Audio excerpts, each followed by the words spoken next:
ऋष पंचमी की व्रत कथा।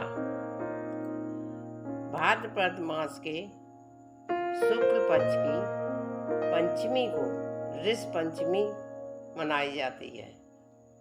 वैसे हर साल गणेश चतुर्थी के अगले दिन ही ऋष पंचमी का पर्व मनाया जाता है। सनातन धर्म में ऋष पंचमी का विशेष महत्व है। इस दिन सप्त ऋषियों की पूजा अर्चना की जाती है। ऋष पंचमी त्योहार नहीं बल्कि व्रत के रूप में मनाई जाती है। जाने अनजाने में गलतियां और भूल से मुक्ति पाने के लिए लोग ये व्रत जरूर करते हैं।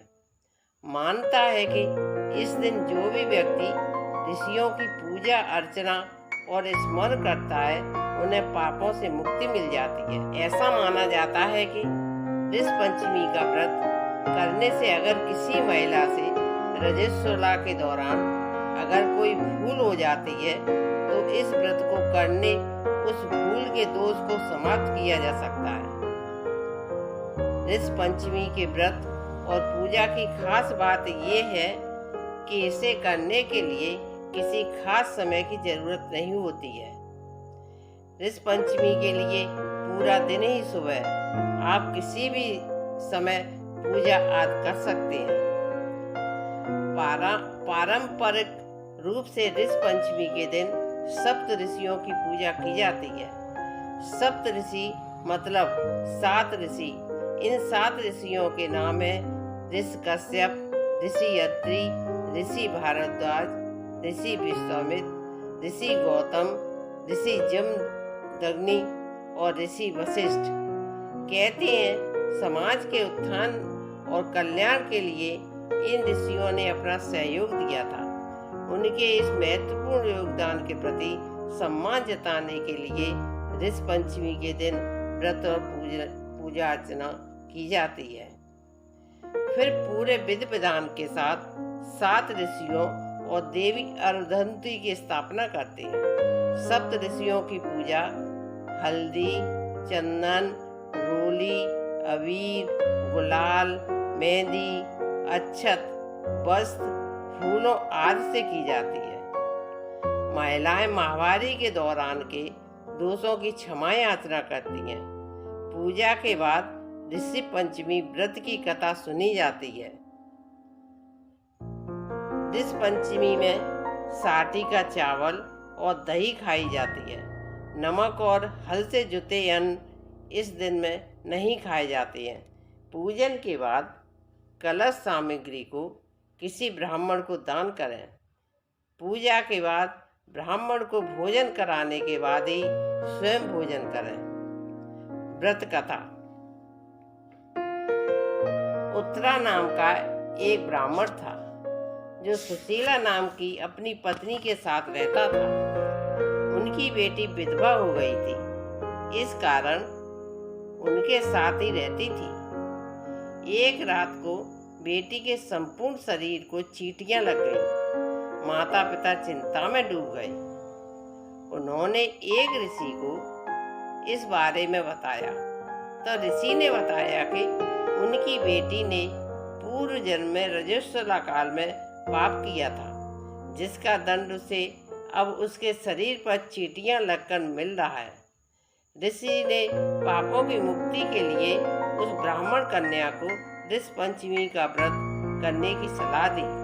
ब्राह्मण कन्या ने व्रत करने से उसके सारे कष्ट दूर हो गए, सभी पापों से मुक्ति मिल गई और अगले जन्म में सौभाग्य की प्राप्ति हुई। दूसरी कथा आती है, सतयुग में विदर्भ नगरी में सेनजित नामक राजा हुए थे। वह ऋषियों के समान थे। उन्हीं के राज्य में एक कृषक सुमित्र था। उसकी पत्नी जयश्री अत्यंत पतिव्रता थी। एक दिन वर्षा ऋतु में जब उसकी पत्नी खेती के कामों में लगी हुई थी तो वह रजस्वला हो गई। उसे रजस्वला होने का पता लग गया, फिर भी वह घर के कामों में लगी रही। कुछ समय बाद दोनों स्त्री पुरुष अपनी अपनी आयु भोग कर मृत्यु को प्राप्त हुए। जयश्री अगले जन्म में कुतिया बनी और सुमित्र को रजस्वला स्त्री के संपर्क में आने के कारण बैल की योनि मिली, क्योंकि ऋतु दोष के अतिरिक्त इन दोनों का कोई अपराध नहीं था।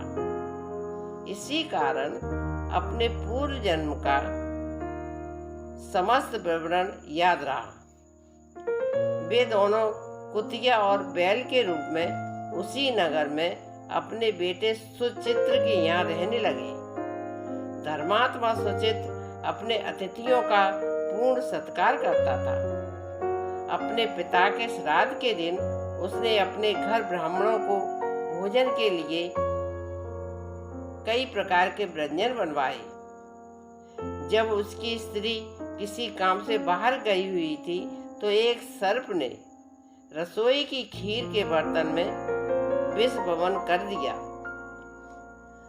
यह सब कुतिया देख रही थी। पुत्र की बहू के आने पर उसने पुत्र को ब्रह्म हत्या से बचाने के लिए उस बर्तन में मुंह डाल दिया। सुचित्र की पत्नी ने यह कृत्य देखा तो उसने जलती हुई लकड़ी से कुतिया को खूब मारा। बेचारी कुतिया मार खाकर इधर उधर भागने लगी। चौके में जो झूठन हाथ बची थी वह सब बाहर फेंकवा दी। ब्राह्मणों को दोबारा भोजन बनाकर खिलाया। रात्रि के समय भूख से व्याकुल होकर वह कुतिया बैल के रूप में रह रहे पूर्व पति के पास जाकर बोली, हे स्वामी, आज तो मैं भूख से मरी जा रही हूँ। वैसे तो मेरा पुत्र मुझे रोज खाने को देता था, लेकिन आज मुझे कुछ नहीं दिया। तब वह बैल बोला, हे भद्रे, तेरे पापों के कारण मैं भी इस योनि में हूँ। बोझा ढोते ढोते मेरी कमर दुखने लगी है। आज मैं भी खेत में दिन भर हल चलाता रहा। मेरे पुत्र ने आज मुझे भी भोजन नहीं दिया और मुझे मारा भी। आज हम दोनों का श्राद्ध भी है। अपने माता पिता की इन बातों को सुचित्र सुन रहा था।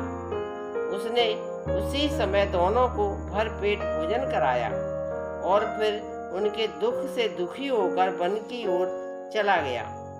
वन में जाकर ऋषियों से पूछा, मेरे माता पिता किन कर्मों के कारण इन नीची योनियों को प्राप्त हुए हैं, अब किस प्रकार उनको छुटकारा मिलेगा।